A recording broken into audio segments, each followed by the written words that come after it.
सोचिए, हमारा जो शरीर है, क्या वो सिर्फ हाड़ मांस का एक ढांचा है या फिर उससे कहीं ज्यादा कुछ और है? एक ऐसा नक्शा जिसमें कुछ ऐसे गुप्त बिंदु हैं, ऐसे स्विच हैं जिनमें अपार शक्ति छिपी है। प्राचीन भारत के ऋषियों ने इन्हीं बिंदुओं को खोजा था और इस गहरे ज्ञान को नाम दिया मर्म विद्या।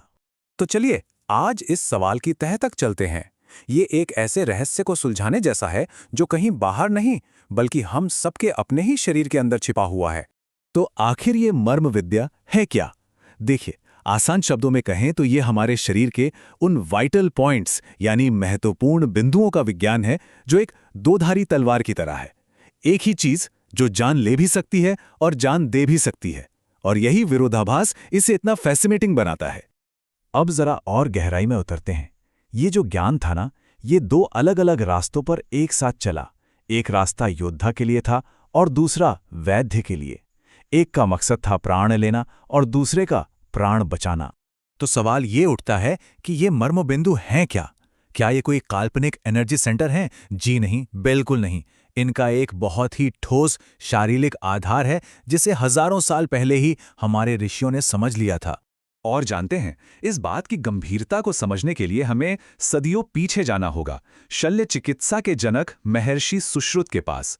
उन्होंने अपनी सुश्रुत संहिता में साफ साफ लिखा, मारे अंतीति मर्माणी, मतलब शरीर के वो स्थान जिन पर चोट लगने से मृत्यु तक हो सकती है, वही मर्म है।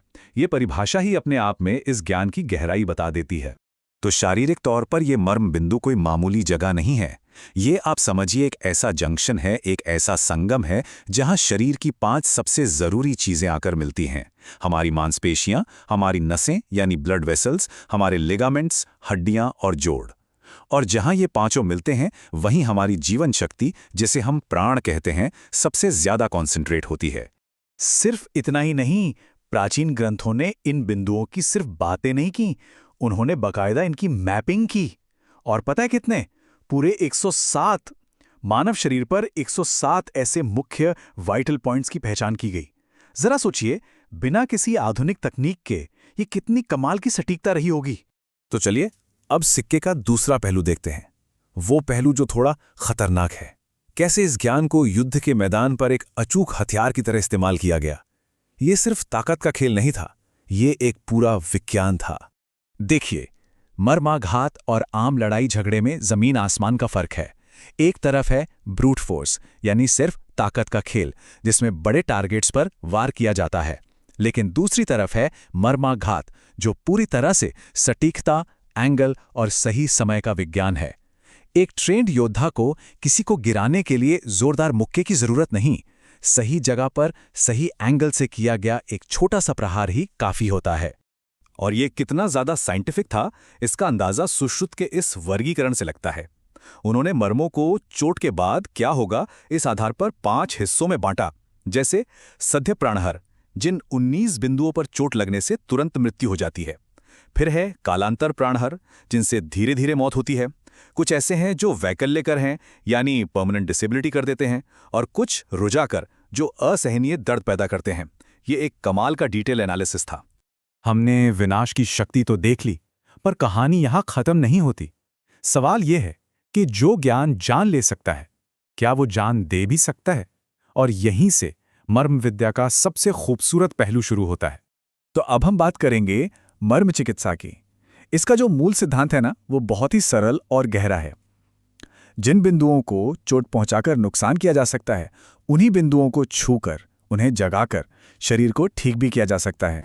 तो ये काम कैसे करता है? अच्छा, सबसे पहले एक मर्म चिकित्सक शरीर में ऊर्जा की रुकावटों को पहचानता है। फिर उन खास बिंदुओं पर हल्के दबाव या औषधीय तेलों से मसाज करते हैं। इसका मकसद शरीर की ऊर्जा नाड़ियों में रुके हुए प्राण के फ्लो को फिर से चालू करना है और शरीर के 3 दोषों वात, पित्त और कफ को वापस बैलेंस में लाना है। और सबसे कमाल की बात तो ये है कि ये ज्ञान हमारी रोज की जिंदगी में भी घुला मिला है, खासकर योग में। योग का हर आसन, हर प्राणायाम जाने अनजाने इन्हीं 107 मर्म बिंदुओं को एक्टिवेट करने के लिए बनाया गया है। अगली बार जब आप कोई आसन करें तो याद रखिएगा, आप सिर्फ स्ट्रेचिंग नहीं कर रहे हैं, आप अपने शरीर के 107 स्विच ऑन कर रहे हैं। तो क्या ये सब सिर्फ पुरानी बातें हैं, एक तरह का विश्वास है, या आज का विज्ञान भी इसे मानता है? चलिए देखते हैं कि कैसे हजारों साल पुराना ज्ञान और आज की साइंस एक ही जगह आके मिलते हैं। पहले तो ये समझना जरूरी है कि ये ज्ञान मिला कैसे। देखिए, प्राचीन ऋषियों के पास कोई एक्सरे या एमआरआई मशीनें तो थी नहीं। उन्होंने शरीर के इस सूक्ष्म नक्शे को कैसे जाना? सिर्फ गहन अवलोकन और गहरे ध्यान की शक्ति से। और अब हजारों साल बाद आज का मॉडर्न विज्ञान उसी नतीजे पर पहुंच रहा है। आज की एनाटॉमी बताती है कि ये मर्म बिंदु ठीक उन्हीं जगहों पर हैं जहां हमारे नर्व्स के गुच्छे, टिश्यूज के नेटवर्क और लिम्फ नोड्स मिलते हैं। सोचिए, प्राचीन ज्ञान और आधुनिक विज्ञान का कितना अद्भुत संगम है ये।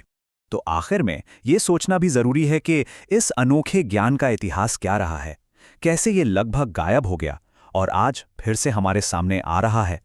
ये टाइमलाइन मर्म विद्या की पूरी कहानी कहती है। वैदिक काल में इसकी शुरुआत हुई, फिर सुश्रुत के दौर में इसे लिखा गया, मध्यकाल में कलरी पाइटू जैसे मार्शल आर्ट्स में इसका इस्तेमाल हुआ, और फिर ब्रिटिश शासन के दौरान इसे दबा दिया गया, ये अंडरग्राउंड हो गया। लेकिन ये ज्ञान कभी मरा नहीं और आज 21वीं सदी में एक हीलिंग थेरेपी के रूप में फिर से जी उठा है। और ये हमें इस आखिरी सवाल पर लाके छोड़ देता है, एक ऐसे रहस्य को जानने का क्या मतलब है जो बना भी सकता है और मिटा भी सकता है? शायद मर्म विद्या हमें यही सिखाती है कि सच्चा ज्ञान सिर्फ ताकत हासिल करने में नहीं, बल्कि इस समझ में है कि कब निर्माण करना है और कब संयम बरतना है।